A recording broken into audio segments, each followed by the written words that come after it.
नमस्कार साथियों, स्वागत है आपके अपने YouTube चैनल राहुल सिक्स में। कैसे हैं आप सभी लोग? आशा करता हूँ आप सभी लोग बहुत अच्छे होंगे। आज की इस वीडियो में हम बात करने वाले हैं कि 1 महीना बचा हुआ है, कैसे क्या प्रिपरेशन करें, कौन से टॉपिक पढ़ लें जिससे हमारा सिलेक्शन डेफिनेटली इस बार हो जाए। तो ये वीडियो सभी अभ्यर्थियों के लिए काफ़ी इंपॉर्टेंट एंड यूजफुल रहने वाली है। साथ ही आप में से जो भी अभ्यर्थी हमारे चैनल बनाया है तो प्लीज़ चैनल को सब्सक्राइब कर लीजिएगा, बेल आइकन प्रेस कर लीजिएगा ताकि इसी तरह के अपडेट आपको टाइम टाइम मिलते रहें। आइए चीज़ों को समझने का प्रयास करते हैं। सबसे पहले तो देखिए, पहली चीज़ तो ये है कि इस बार सिलेक्शन लेना डेफिनेटली बहुत आसान है।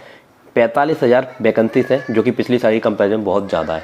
क्या आप इनमें से अपना एक पद अपने नाम नहीं कर सकते हो? अरे भाई, आप किसी से कम हो क्या? अपने आप को कभी भी किसी से कम मत समझो यार। आप देखो, दुनिया में हर इंसान एक जैसा है, बस माइंड की सोचने की थिंकिंग पावर क्या होती है, डिफरेंट होती है।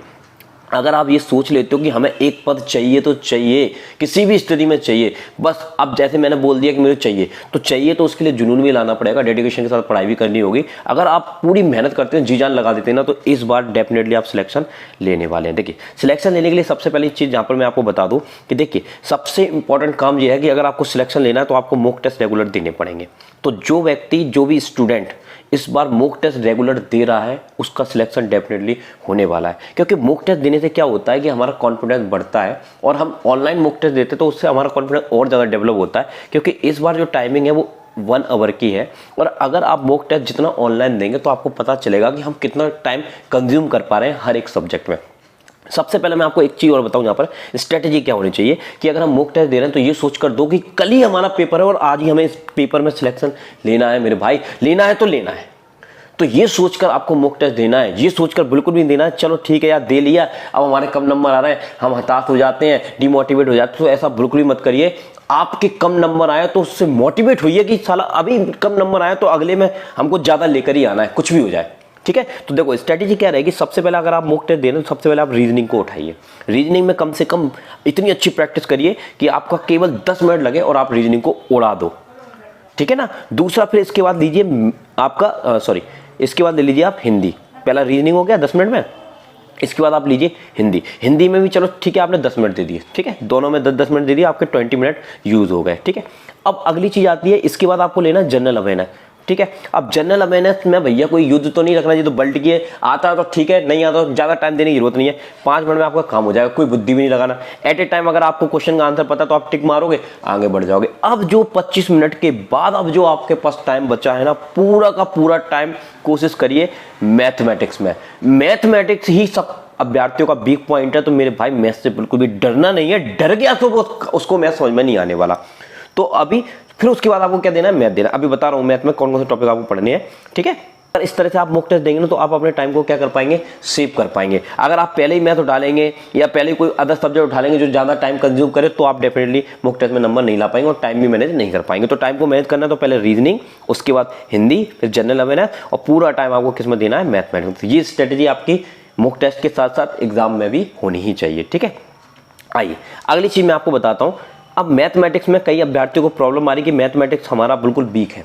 कई स्टेट ऐसे हैं जहाँ के बच्चे मैथमेटिक्स में इतने होशियार नहीं होते। होशियार तो होते हैं लेकिन अच्छे टीचर वहाँ पर मिले नहीं होते हैं, या वहाँ पर क्लासेस प्रोवाइड नहीं कराई जाती हैं, या उपलब्ध नहीं होती है, या सुविधा होती है, तो उस वजह से मैथ में थोड़ा सा वीक रह जाते हैं। और कई लोगों के नेटवर्क इतने वीक आते हैं कि उनको बहुत ज़्यादा किलोमीटर डिस्टेंस, कल ही मेरे पास बहुत सारे अभ्यर्थियों को कॉल था कि मतलब इतना दूर जाना पड़ता है, 5-6 किलोमीटर दूर जाना पड़ता है, वहाँ पर जाकर वीडियो डाउनलोड करनी पड़ती है, तब जाके वो पढ़ाई कर पाते हैं। तो भाई, इससे बड़ा मोटिवेशन क्या हो सकता है हमारे लिए कि एक बंदा इतनी दूर जा रहा है, 5 किलोमीटर वीडियो डाउनलोड कर आ रहा है, और फिर घर पर आकर उसको देख रहा है और फिर अपनी तैयारी कर रहा है। तो समझो यार कितनी मेहनत कर रहे हैं लड़के।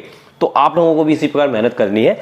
ठीक है, तो आप देखिए मैथमेटिक्स के लिए मैं आपको बता दूं कि मेरी प्लेलिस्ट बनी हुई है जिसमें मैंने मोस्ट इंपॉर्टेंट टॉपिक, अब देखो कम टाइम बचा है तो मोस्ट इंपॉर्टेंट टॉपिक जैसे प्रॉफिट एंड लॉस हो गया, परसेंटेज हो गया, 2D 3D हो गया आपका, ठीक है ना, टाइम एंड वर्क हो गया। तो जितने भी इंपॉर्टेंट टॉपिक है सबको मैंने एक ग्रुप में प्लेलिस्ट में बनाकर दे दिया है, वहाँ से जाके आप इनको स्टडी कर लेना।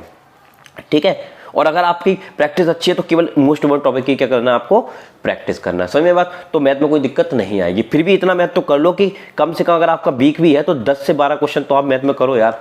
10 से 12 तो क्वेश्चन करो, कम से कम इतने नंबर तो आ जाए कि आपसे मैथ की वजह से आपका थोड़ा सा स्कोर और बिल्डअप हो जाए। ठीक है, और बाकी सब मैंने कट ऑफ में बताया था, वो वहाँ पर मैं आपको बताऊंगा। देखो अब मैं अगली चीज़ आपको बताता हूँ, हिंदी और जनरल अवेयरनेस।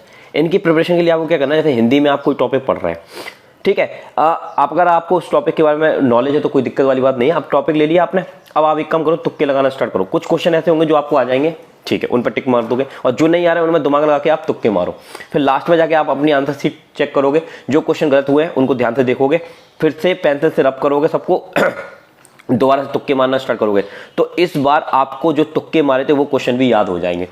फिर लास्ट में जाके आंसर शीट चेक करोगे तो कुछ ना कुछ क्वेश्चन इस बार भी गलत होंगे। अब तीसरी बार में आप इतने तगड़े हो जाओगे कि जो तुक्के मारे थे ना वो वाले क्वेश्चन भी अब आप सही करने लगोगे। तो इस तरह से वो वाला टॉपिक आपका क्या हो गया, क्लियर हो गया। अब इसी टॉपिक को लास्ट में जब रात में आप सोना तो उस समय फिर से आपको रिवाइज करके चलना है, ठीक है। तो ये जो प्रोसेस है जो किसके लिए मैंने बताई है आपको जनरल अवेयरनेस और हिंदी के लिए बताई है, ठीक है। और अगली प्रोसेस मैं आपको बताता हूँ रीजनिंग और मैथ की। रीजनिंग और मैथ अगर आप बुक से पढ़ रहे हैं या आप किसी की क्लास देखकर पढ़ रहे हैं तो उस क्लास को एट ए टाइम वही वाले क्वेश्चंस आपको पढ़ने हैं जो क्लास में पढ़ाए जा रहे हैं। अलग से क्वेश्चन पढ़ने की कोई जरूरत नहीं है, क्योंकि वो जो टीचर आपको पढ़ा रहा है वो हर टाइप का क्वेश्चन आपको करा रहा है, तो अलग से क्वेश्चन करने की जरूरत ही नहीं है, केवल नंबर बदल जाते हैं। तो जहां पर आपको वही क्वेश्चन की क्या करनी है, प्रैक्टिस करनी है। और ये ठान लेना है कि रात को में सोने से पहले जो चारों सब्जेक्ट है वो उनको एक बार रिवाइज करना है, अदरवाइज सोना, नींद आनी नहीं चाहिए आपको। नींद आ गई तो समझ लो कि आपका सिलेक्शन आपके हाथ से गया। नींद नहीं आनी चाहिए आपको जब तक आप उसको क्या करना है, रिवीजन ना करना है। तो इस तरह से अगर आप स्ट्रेटेजी अपनाते हैं ना तो डेफिनेटली आप सिलेक्शन ले जाओगे। और मॉक टेस्ट रेगुलर दीजिए, और कोई भी दिक्कत आती है तो डिस्क्रिप्शन में मेरा नंबर दिया है, वहां पे जाके आप मेरे को कांटेक्ट कर सकते हैं। तो आज की इस वीडियो में इतना ही। यदि वीडियो पसंद आए तो वीडियो को लाइक जरूर कर देना, चैनल बनाना सब्सक्राइब कर देना। मिलते हैं किसी नए अपडेट के साथ। अभी के लिए जय हिंद, जय भारत, थैंक यू।